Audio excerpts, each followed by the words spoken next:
Kim Glow sort du silence après la vague des réactions de la toile et des candidats de télé-réalité sur son dérapage.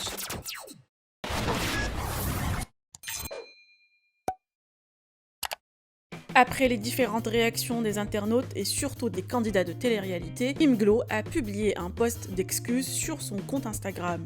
Cela n'a pas calmé la toile et le lynchage a continué sur les réseaux sociaux. Mais aujourd'hui, Kim Glow est sortie du silence pour s'excuser et livrer sa vraie version des faits. L'ancienne candidate en a profité pour faire une révélation choc sur sa famille.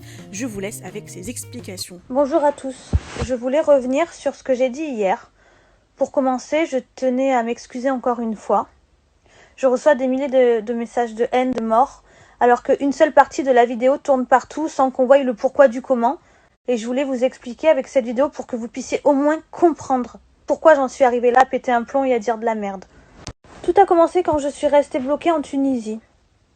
J'ai pleuré, j'ai paniqué, j'ai commencé à dire des conneries et de là, je me suis fait insulter de choses atroces. Alors que moi, personnellement, j'aurais été bloquée dans n'importe quel autre pays, j'aurais paniqué autant. Ils ont fermé les frontières, j'ai eu peur. J'ai aucun problème avec la Tunisie, j'adore la Tunisie, j'y vais tout le temps. Ils me traitent super bien quand je suis là-bas, enfin, il n'y a aucun problème avec ça. J'ai pas compris déjà les menaces de mort pour ça. Suite à toutes ces menaces de mort, j'ai fait cette vidéo hier pour insulter les haineux qui voulaient ma mort. Uniquement pour eux et personne d'autre.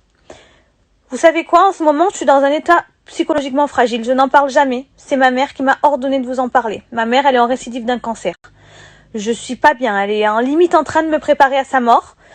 Je ne parle jamais de ça. Je ne veux pas du tout me servir de sa maladie, loin de là. Mais c'est vrai, ça m'affecte énormément. Et quand je lis que vous souhaitez que ma mère crève, que ma famille crève, ouais, j'ai pété un plomb. Ça ne justifie pas ce que j'ai dit, mais on peut petit peu plus comprendre que je suis humaine et que c'était un acharnement. On parle pas de dizaines, de centaines, mais des milliers de messages de haine. Cette vidéo, elle était que pour les haineux et personne d'autre. Vous savez quoi, je viens d'une famille modeste. Avant son cancer, ma maman, elle se levait tous les matins à 5 heures pour aller faire le ménage à la mairie. Je veux dire, j'ai aucun intérêt de manquer de respect à ma maman, à mes proches, à vous, qui travaillent dur tout le temps. C'était uniquement pour ces haineux, les blesser, les faire chier comme ils m'ont fait chier. C'était maladroit de ma part. Mais en même temps, je suis désolée, on me suit pas parce que j'ai un doctorat en médecine, je suis une candidate de télé-réalité, je dis des fois n'importe quoi, et je suis désolée, mais c'était pas contre vous. Je respecte vraiment tous ceux qui travaillent. Croyez-moi, ce n'était pas pour vous, c'était pour ces mauvaises personnes qui m'insultent toute la journée. Ok, j'ai dit de la merde sur le coup des nerfs pour tous ces haineux qui menaçaient de me tuer. Mais en fait, là, je comprends pas. Vous voulez quoi? Aujourd'hui, vous attendez que je m'ouvre les veines, que je saute par la fenêtre, qu'en fait, juste que je me suicide pour que votre colère, elle s'arrête. En fait, il faut ça. Oui, j'ai dit de la merde sous toutes ces menaces de mort.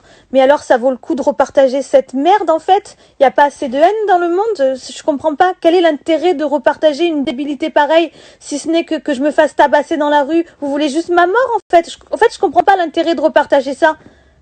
Pourtant, 5 minutes après, j'ai fait des excuses, mais personne n'a repartagé mes excuses. On reste que sur le mauvais, pour engrainer la haine.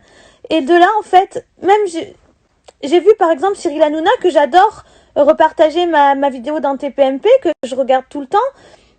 Et c'est dommage de pas avoir mis mes excuses, parce que c'est de l'information aussi. On voit que ce bout de vidéo et on comprend pas pourquoi. C'est pas normal. Je comprends pas des influenceurs qui m'ont enfoncé. Moi, quand certains ils étaient dans le fond, j'ai jamais repartagé, j'ai jamais fait ça. Et si un jour il y en a qui font des gaffes et qui se retrouvent encore dans le fond, mais je le ferai pas en fait, je l'ai jamais fait. Je vois pas l'intérêt en fait de faire ça. Je voudrais aussi remercier toutes les personnes qui m'ont pas enfoncé. Jessica, Magali, Cécile, Moïse, Lisa, enfin des gens qui... Oui, j'ai dit de la merde, mais ils m'ont pas enfoncé. J'espère qu'en voyant cette vidéo, on verra le pourquoi du comment, les circonstances atténuantes. Tout le monde peut faire des erreurs dans la vie. J'espère que dans votre cœur, vous trouverez la force de me pardonner. Je sais pas, rappelez-vous une grosse boulette que vous avez fait et que vous êtes bien content qu'on vous a pardonné. Ben voilà, je suis dans ce cas-là. Et j'espère vraiment que tout le monde pourra comprendre et y voir plus clair. Je vous embrasse, passez une bonne... Alors, ces excuses vous ont-elles convaincu? Vous pouvez partager vos avis en commentaire et n'oubliez pas de liker et de vous abonner à la chaîne.